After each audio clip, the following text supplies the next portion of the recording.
Family parties in our house were always loud. Too loud. Music blasting. Distant relatives pretending to care. Plastic smiles. Forced hugs. And my parents moving through the room like they owned every opinion in it. This one was worse than usual. It was my cousin's engagement. Big venue. Extended family. Old family friends I hadn't seen in years. The kind of event where everyone asks, "So what are you doing with your life now?" and waits for an answer they can judge. I almost didn't go. But my mom insisted. "People will ask where you are," she said. "Don't embarrass us. Don't embarrass us." I should have known. The hall was decorated in gold and white. Laughter echoed off the walls. I stood near the back at first, invisible but present. A few relatives approached. "So, still figuring things out? Heard you left your last job. You always had big dreams." The tone wasn't curious. It was confirmatory. Then my dad found me. He had that look, tight smile, controlled irritation. "Come sit at the main table," he said. "Stop hiding." I wasn't hiding. I was surviving. Dinner began. Speeches. Applause. More laughter. And then someone, an uncle who thrived on other people's discomfort, asked loudly, "So what about you? Any big news? Or are you still experimenting?" A few people chuckled. Before I could answer, my mom leaned back in her chair and said, clear enough for everyone around to hear, "In our eyes, you're already dead." The words landed like a slap. Not dramatic. Not shouted. Just cold. My dad nodded. "We stopped expecting anything years ago." The table went silent. Forks paused midair.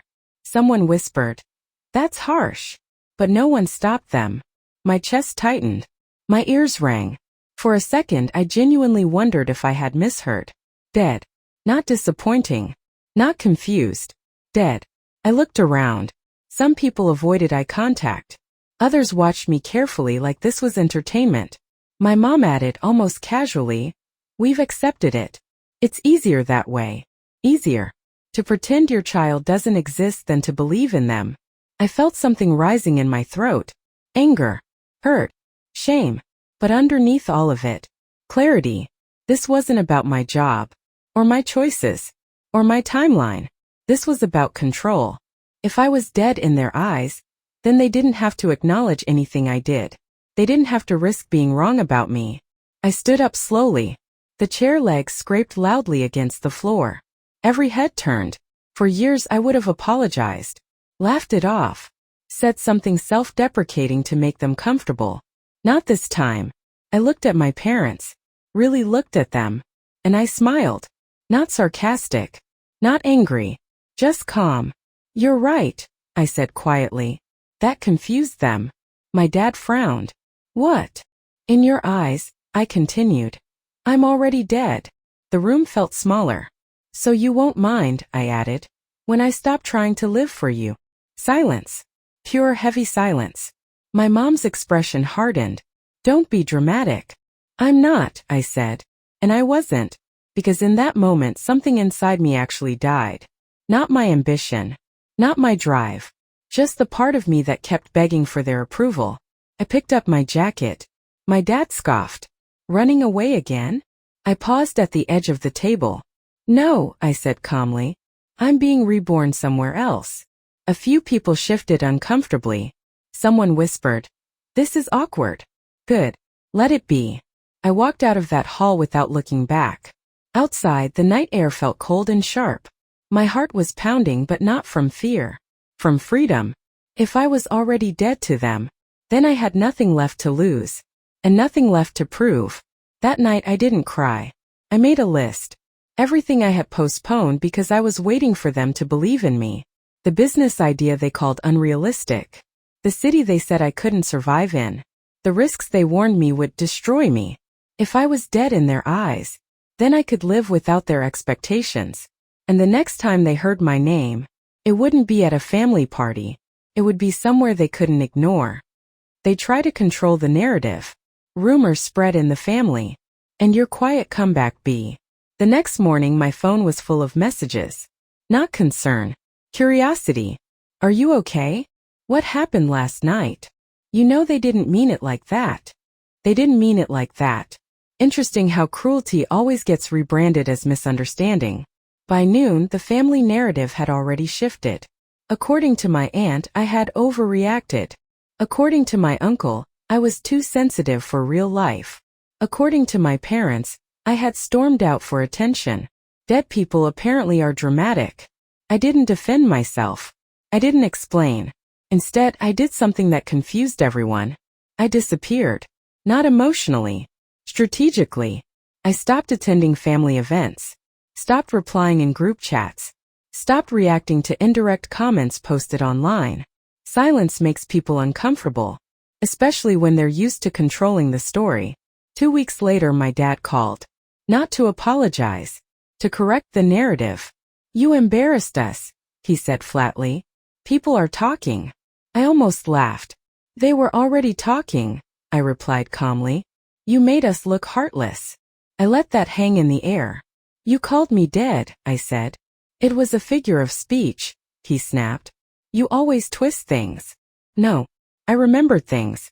There's a difference. He continued. If you're going to live like this, don't expect support. That was the moment I'd been waiting for. I don't, I said. Silence. He hadn't prepared for that answer. Because control only works when someone still needs something from you. After that call, I made the move I had been planning quietly for months. I accepted the job offer in another city. The one my parents had laughed at. Too competitive. You'll fail. You don't have what it takes. Apparently, dead people can't fail. I packed lightly. No dramatic goodbye. No announcement post. Just a one-way train ticket and a decision. The new city was loud. Fast. Unforgiving. Perfect. The first few weeks were brutal. Long hours. Tight budgets. Small apartment. No safety net. But every night I went to bed exhausted in a way that felt earned. Not diminished. Earned. Back home the rumors evolved. He won't last. She'll come back. They always do.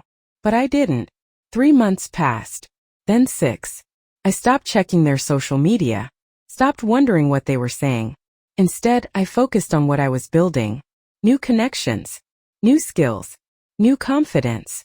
The job that was supposed to destroy me promoted me early. My project results were circulated company-wide. My name was attached to success. Not mockery. One evening, I received a message from a cousin I rarely spoke to. I saw your feature online. That's huge. Feature. I searched my name. There it was. A professional spotlight article about emerging leaders in the industry. My photo. My story. My work. No mention of family. No mention of the night I died. Just impact.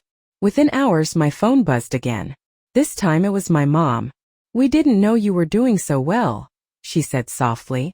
Of course you didn't. Dead people don't send updates. You could have told us, she added. I looked at the city lights outside my apartment window. You said I was already gone, I replied. She didn't respond immediately. Then quietly, we didn't mean it. Maybe, but I did. Because that night wasn't the end of me. It was the end of needing them to see me. And something told me, the next time we were in the same room, the power would feel very different. There's a public reunion. They try to rewrite history. And you deliver one final line that changes everything. The courtroom was silent. My parents sat across from me, not angry anymore, not proud either. Just tired. Smaller than I remembered. The same people who once looked at me and said, in our eyes, you're already dead. But today they were the ones being judged. The evidence was clear. The forged signatures. The illegal transfer of funds. The emotional manipulation. Years of financial exploitation hidden behind the word, family. When the verdict was announced, my mother gasped. My father didn't move. For the first time in my life, they had no control. Outside the courthouse, reporters tried to surround me. Cameras flashed. Microphones pushed forward. How does it feel? Do you regret taking legal action against your own parents? Was it worth destroying your family? I paused. Destroying my family? No. They destroyed it the night they publicly declared me dead. I looked straight into the cameras and said calmly, I didn't destroy my family. I survived it. And I walked away. Weeks later, I stood inside my new office. Floor-to-ceiling windows. The city skyline glowing at sunset. Everything I rebuilt was mine. No one could take it. Not with guilt. Not with threats. Not with shame. I had learned something powerful. The most dangerous revenge isn't screaming. It isn't fighting. It isn't exposing. It's succeeding so completely that your silence becomes louder than their hatred. My phone buzzed. A message from an unknown number. We just wanted you to come home. I stared at it for a long moment. Home. Home was never a place that buries you alive in front of relatives. Home doesn't declare you dead. I typed 3 words. I already did. Then I blocked the number. Months passed. Their social circle changed. The same relatives who once whispered about me now avoided them. Reputation is fragile, especially when truth becomes public record. But here's the twist.